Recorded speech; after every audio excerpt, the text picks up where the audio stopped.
and I live just up the road from Stonehenge, so we walked there. He parked here. We walked there at like 5 a.m. in the morning to go and Mm-hmm. catch the sunrise. It was amazing. It was really cool. It wasn't too busy. Sometimes you get like 30,000 people there on the Right. summer solstice, but I was obviously at the Cosmic Summit for that. But on the equinoxes, much less, about 3,000 or so. And yeah, it's good fun. It's nice to be able to get in the stones, kind of go into the whole celebration mode, kind of get a good vibe going there. Yeah, I got to fulfill my dream of going there about 2 years ago. At the time, though, I was dealing with a bad back, and I didn't want to deal with the crowd, so we did pay my wife and I to go for an early tour, where you go early in the morning, and Yeah. that seems to be the way to do it because you do the sunset or sunrise tour, then you get to get in there and like not directly put your hands on the stones, but basically, and you're just there with a small tour bus instead of like a bunch of tour buses in a row, right?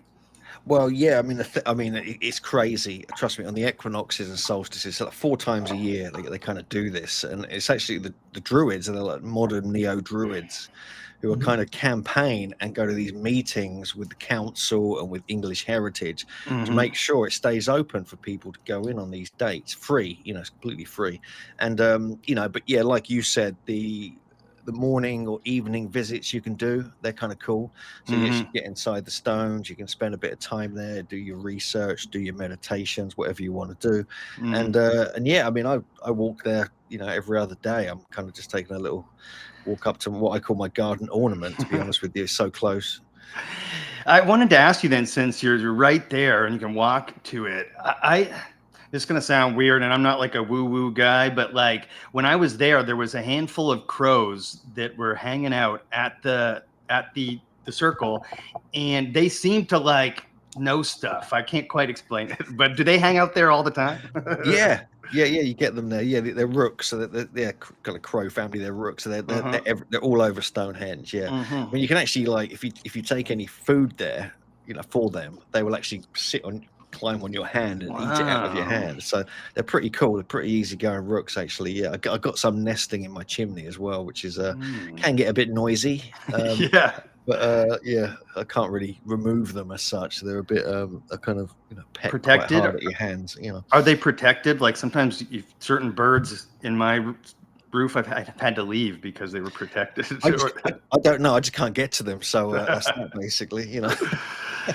Got it. Did that start like growing up in that area? Did that kind of start this whole thing off for you, Hugh? Well, no, I didn't grow up here actually. I grew up. My mum's actually from Wiltshire, but I grew up on the east side in Cambridge. Hmm. But yeah, no, but I've spent years coming by here.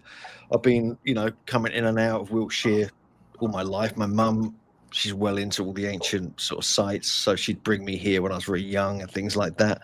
But yeah, it's kind of grew on me. Yeah, I kind of got a real feel for it. I was into like crop circles, all the paranormal kind of stuff. That's what kind of Hmm. drew me into all this. Hmm. And so I kind of, that kind of drew me into this ancient landscape. And suddenly, boom, something just hit me. It was like kind of getting clubbed around the head that I need to get into this. I need to research this. What is going on? Who the hell made these? Hmm. And it kind of opened up a whole kind of new world for me when I was in my 20s. Was there a certain book or documentary or experience that did that? Yeah, I had quite a few experiences actually at places like St Michael's Mount on Glastonbury Tor, Hmm. a few other places, really kind of odd energy, weird experiences. But then I read this book, it's called The Sun and the Serpent, and it's Ah, by Hamish Miller and Paul Broadhurst. I don't know if you guys have heard of it.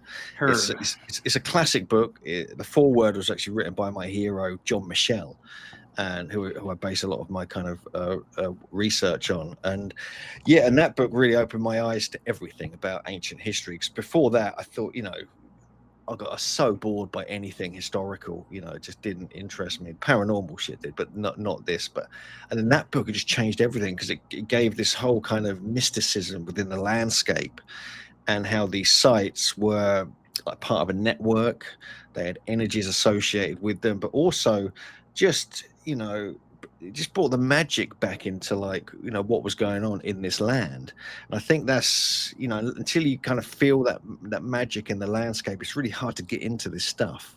You know, I find it, you know, you have to kind of have a connection with it. It's not, you can't just do it, like, to me, academically. You have to kind of have a feeling, a strong sense that you should be looking into this. Because there's, I mean, why do people, I mean, if there wasn't something about these sites, why do so many people go to Stonehenge every year? Millions of people, you know, and it's just a bunch of stones in a circle in a field. You know, it's not like it's, you know, it's a pile of old rocks, as some people call it. But actually, you know, so there's this thing, there's this yearning to understand, you know, who built it, the fact that they were our ancestors building it. They brought all these secrets into the stones themselves, and yeah, just it compels me, and I think it does so many other people, but we're not sure why. I think that's really important. You mentioned the mystical thread that connects these wide and disparate topics, starting out, like you said, okay, paranormal, that sounds exciting or interesting, but history might sound boring to a kid. Once you really dig deep on all these subjects, they're much more closely related than you ever expected at first. What's that thread that's connecting everything? Yeah, I agree. Yeah, totally. Yeah, I mean, it was actually the kind of the supernatural, paranormal stuff that kind of got me into all this, because I was kind of my foster brother Emmanuel. He kind of bought me this book for my birthday. I was in my early 20s, about crop circles, and it kind of blew me. I was like, "What the hell is this for real?" And I started investigating it, and realize, and now, you know, we realize quite quickly a lot of them are man-made. They're kind of art, Yes. you know, land art and things like that. But there's all these stories about them that go back hundreds of years. That's what really interested me, and they were often, you know, located and created near stone circles, and so that's what got me into the stone circles. And now the crop circles it's a debate that will go on forever. Obviously, loads of them are man-made, but there are you know, if you look into the prehistory of it, that's where it gets weird, because you can't really explain those ones. And there's some strange footage, and lights have been seen and everything else, but you see them in megalithic sites as well. I mean, I've seen weird things in ancient sites, had strange experiences, you know, kind of dark, some of them actually. But yeah, so it's like, you know, I just encourage people to go and check out their local sites, wherever they might be, even if it's just a petroglyph like in Arizona, or it's a, you know, a standing stone in the middle of Europe or something. But it's actually megaliths in America. You know, myself and my co-author Jim Vieira have done a whole research project up in New England and New York State, and I visited many of them there. In fact, I went to one with David Hatcher Childress for an episode of Ancient Aliens, the New York State dolmen. It's called North Salem Dolmen. It's a giant, it's like 60-ton block sitting upon these other blocks. So what's that doing in North America? Who put that there, you know? That's a really good point about checking out what's in your backyard. Dave and I met and bonded over a common interest in the pyramids, Angkor Wat, all these far, wide things. But then we realized, hey, there's places we can drive to 1 or 2 hours between us and go start making videos about the native mounds. No, for sure. I mean, the mounds as well absolutely fascinate me. I've got to tell you. I mean, there was over 100,000 recorded mounds and earthworks in North America, and you know, I primarily, and myself and Jim Vieira wrote an entire book, you know, about the giants in the mounds of America back, you know, like 10 years ago, and it completely, you know, when you start going into the old records, it brings a whole, you know, they're just, you know, if you just look at them, they're just a lump in the landscape. But you dig into the myths, the stories, the weird energies, the phenomena, and you know, the alignments within them and things like this. There's a whole mystery kind of hidden within them. Yeah, and you mentioned earlier this sort of the allure humans have to these sites. To in Egypt, in Turkey, whatever, we have the same reaction to the sites here in North America. You know, some of the mounds, you're just standing there and you have that same experience. Like, it's a little mind bending to imagine so long ago that many people working together to build some of these crazy projects. And you find some of these dolmens, weird dolmens in North America that I've just been recently learning about. There's a weird one in Montana that I just learned about called the Tizer Dolmen. Have you seen that one? Yeah, I've not been there, but I know Mike Collins. Yep. he went up there with Jimmy Corsetti as well, and a few others, and Dan Richards. They're all speaking at the conference, and yeah, no, that intrigued me. I watched their stuff on it. I kind of, it's been on my radar for a long time, and I'm gonna at one point I'm actually gonna probably try and visit it at some point. But yeah, there's a couple of weird things there. I mean, I'm still not 100% convinced it's all man-made. I think there's a mix. I think there's a bit of a mix going on. But then when you start, with all the giant lore you get in that kind of area, it makes you question, well, were they doing it? Were they messing around, with the big blocks, throwing them about, putting them in weird positions and things like that?